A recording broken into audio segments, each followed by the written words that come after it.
دينهم. ايه ده؟ اطلع بسرعه. في ايه؟ اطلع بسرعه والله. انت كنت فين يا جميله؟ انجز يلا. اول ما سمعت صوته من على الباب بصراحه خفت، ما عرفتش استخبى فين، فرحت نطه من البلكونه. اوبا، سبايدر وومن يعني. لا عادي، انا نزلت من على السلم اللي هو الحديد اللي بقى في العماره اللي من ورا ده، عارفه؟ ايوه عارف طبعا. ايوه هو. ايوه بس انت كنت مختفيه فين كل ده يعني؟ ليه ما كلمتنيش على طول؟ يزنهم، انا بصراحه خفت يعني ان هم يكونوا مراقبينك ولا حاجه، او حد مشي وراك فيعرف مكاني فيخلصوا عليا زي نانسي.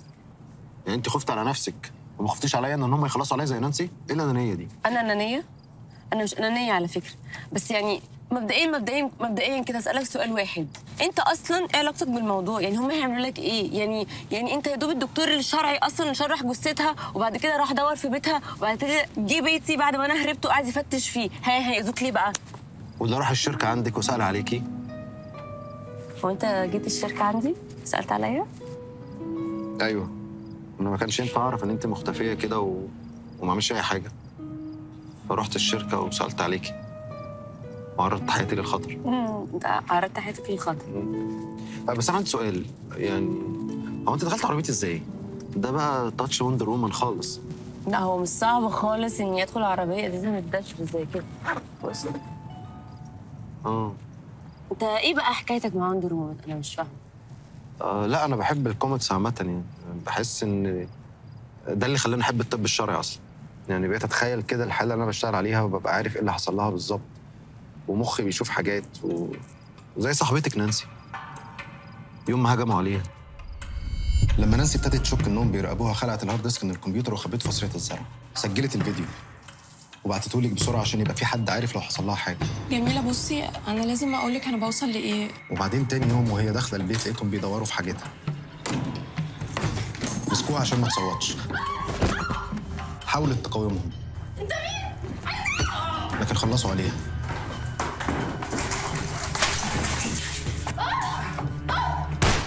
اخدوا اللابتوب وهم فاكرين ان هو اللي عليه الداتا اللي عايزينها. المحضر مش متسجل فيه اي احراز غير الشاحن وشنطه اللابتوب الفاضيه. هيكون الجهاز راح فين يعني؟ ايوه عشان كده لما ما لقوش اللي كانوا بيدوروا عليه جوه اللابتوب رجعوا بيت نانسي عشان الهارد. اهم حاجه جميله دلوقتي ان احنا لازم نسلم الهارد ده للنيابه، عشان طول ما هو معانا المصايب هتفضل تحصل لنا. عندك حق والله يا دكتور، ده انت بتقول حاجه. من الهارد خد يا بنت، خد يا بنت، يا بنت تعالي هنا، هات الهارد، هات الهارد، طلعي الهارد. الهارد فين؟ طلعي الهارد. أنا عارفة أقول لك. طلعي الهارد.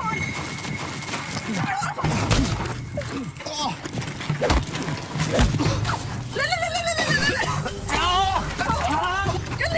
يا دينهم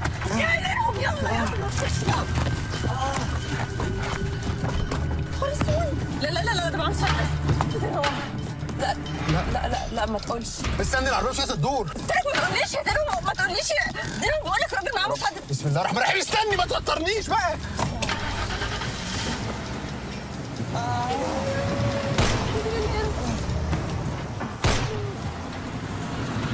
وصلي يا دينهم بسرعه. ممكن تسكتوا شويه بقى؟ اسكت ايه بعربيتك اللي كل شويه بتقف في نص المطاردات دي؟ انا مش فاهمه، اقسم بالله لو مسكونا دلوقتي هيعملوا لنا زي الكفته. يا بنتي يمسكونا ازاي؟ ما واحد مضروب على دماغه والتاني زمانه مش شايف قدامه.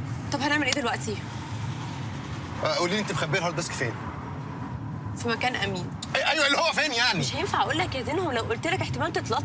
بقول لك ايه، انا لسه كنت هموت دلوقتي ومش ناقصك. اقسم بالله لولايا ما كنت قمت من تحت ايد الراجل ده سليم اصلا.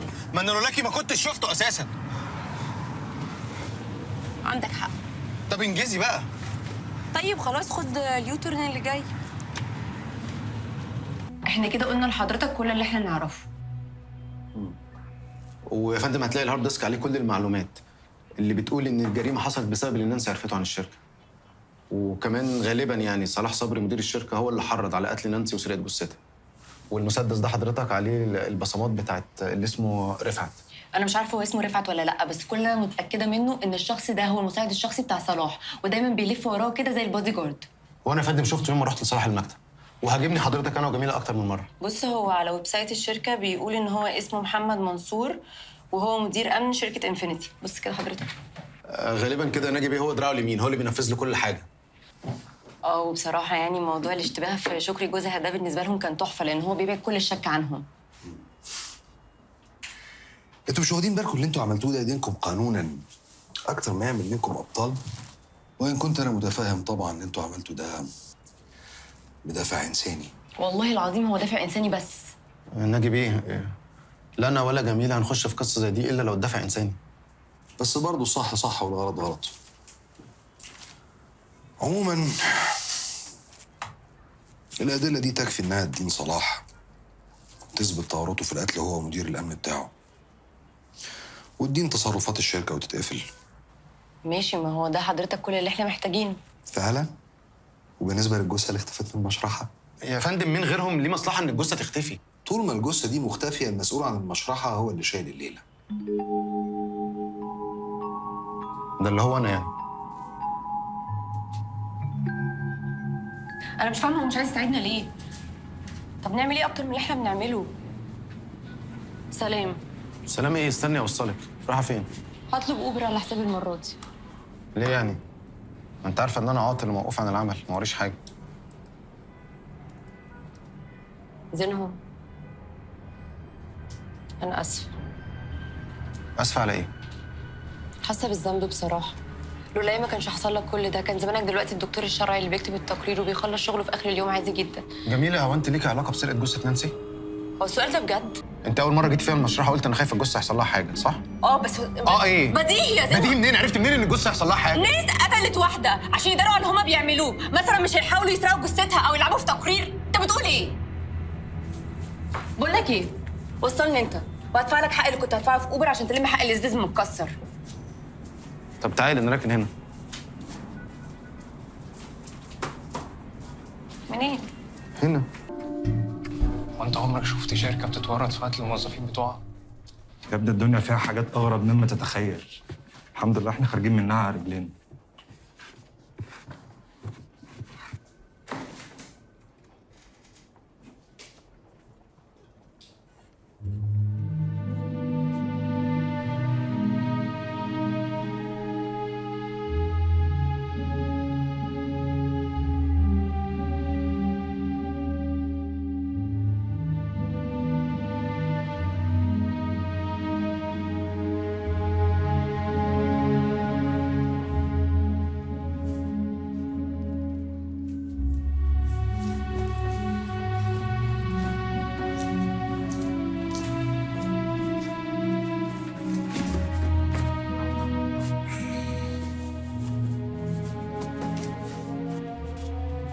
عاجبك كده؟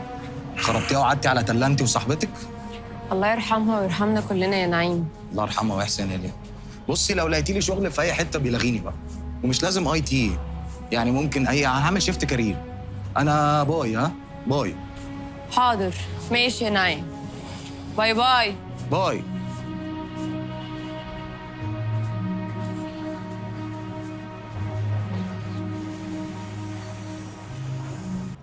انا مستغربه قوي حوار ان واحد يحب واحده فيسرق جثتها، هو ايه ده؟ ما هو غالبا ده تعلق مش حب، مشاكل نفسيه يعني. نفسي حد يسرق جثتي قوي. نفسك ايه؟ حد يسرق جثتي قوي. طيب ان شاء الله تلاقي بقى واحد مجنون كده ويسرق جثتك قوي. طب انت ما لقيتش حد يسرق جثتك؟ لا طبعا يعني. عايزاني ايه؟ ادور على واحده مجنونه؟ مش محتاج، انا ماما بتعمل عندي الدور ده. ايوه زي خالتي وحياة ربنا كل ما تشوف خلقتي تقول لي ما هنفرح بيكي امتى؟ وليه ما تفرحي انت؟ انا مالي؟ انا ايه اللي دخلني في الموضوع اصلا؟ طب ما صحيح يا جميله ما تفكري كده وتفرحي خالتك. يا حبيبي دول عايزين يفرحوا فيا. انت مقتنع؟ ان شاء الله نفرح كلنا.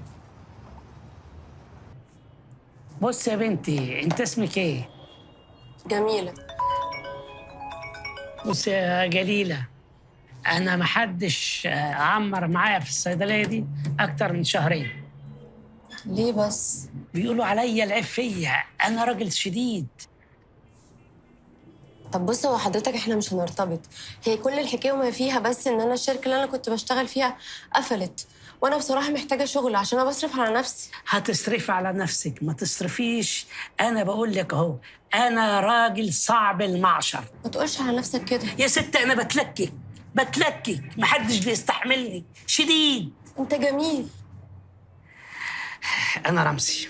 اهلا يا دكتور رمزي.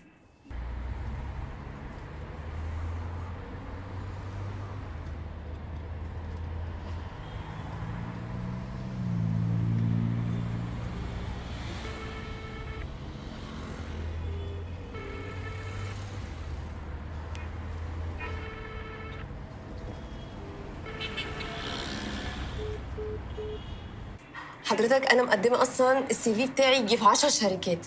ممكن بس تستضيفني عندك لحد ما فيهم بس حد يعبرني، واوعدك والله اوعدك ان انت مش هتشوف وشي تاني. براحتك يا جليلة، براحتك. عايزة تيجي بكرة تفتحي الصيدلية الساعة 9 بدون تأخير. ماشي اوكي، هتاخر ايه؟ اصلا انا ساكنه في الشارع اللي وراكم. اللي ورايا اللي قدامي ده مش مبرر للتأخير، خلاص؟ حاضر. سؤال بس معلش. بالنسبه للمرتب ايه نظامه؟ بتوضح حسك ليه؟ 4000 جنيه مش قليل؟ قليل، بس ده اللي عندي. ما انا قلت لك انا صعب العشره، انا راجل شديد. انا عارفه والله شديد. خلاص انت قاعده ليه؟ يلا. اسف.